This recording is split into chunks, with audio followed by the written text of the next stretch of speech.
Le président français Emmanuel Macron a été contraint d'annuler sa visite en Ukraine à la suite d'une provocation meurtrière à son encontre.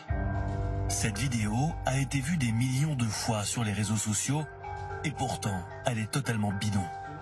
La voix et les mouvements de lèvres de ce présentateur de France 24 ont été trafiqués pour faire croire à la fake news, une tentative d'assassinat contre Emmanuel Macron par les autorités ukrainiennes. L'attaque aurait dû attirer à nouveau l'attention de l'opinion publique mondiale sur l'Ukraine et permettre une augmentation des livraisons d'armes à l'Ukraine. Tout porte à croire à une énième tentative de désinformation russe. D'autant que la rumeur a été relayée par l'ancien président Dmitri Medvedev, relayée et amplifiée. Macron semble avoir eu tellement peur d'un assassinat réel ou présumé dans la ville nazie de Kiev qu'il a annulé son voyage dans cette ville. Démenti formel de l'Élysée et d'Emmanuel Macron qui recevait le président ukrainien au même moment. Les attaques sur le plan cyber se sont profondément multipliées, systématisées et intensifiées. La Russie, en effet, a franchi plusieurs seuils sur ce plan à l'égard des démocraties européennes durant les dernières semaines et les derniers mois. Alerte maximale. Les campagnes de propagande et les cyberattaques attribuées à la Russie sont quasi quotidiennes.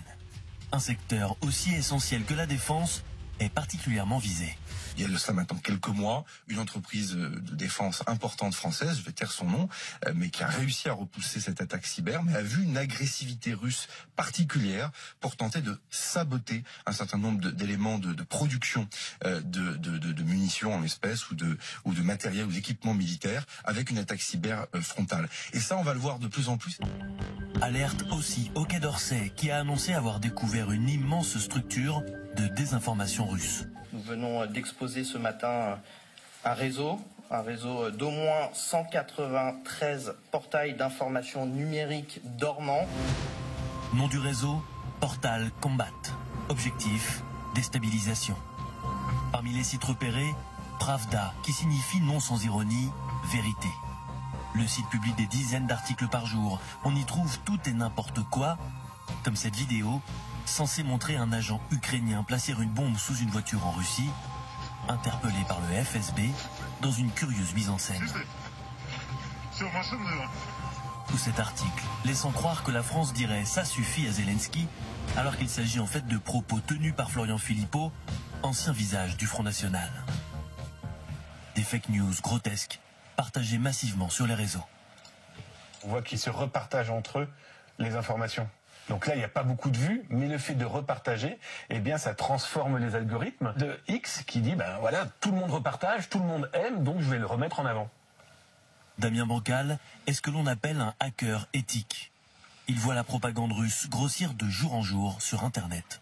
Pourquoi c'est dangereux? Eh bien d'abord, c'est cette forme de désinformation, de toujours vouloir envoyer de la fausse information qui, qu'on le veuille ou non, va être récupérée par des Français, des Espagnols, des Anglais qui vont y croire, qui vont se transformer en une espèce de chevaux de Troie. C'est clairement jouer sur le trouble politique, jouer sur le trouble informationnel et surtout mettre en doute, donc du coup, les médias qui existent sur le terrain, qui eux sourcent leurs informations. Et si la France est une cible de choix, la menace est globale. Le FBI et Europol viennent de démanteler le plus important réseau de cybercriminels russes, appelé Lockbit, connu entre autres pour avoir attaqué des hôpitaux français. Une petite bataille de gagner dans l'immensité de la guerre cyber.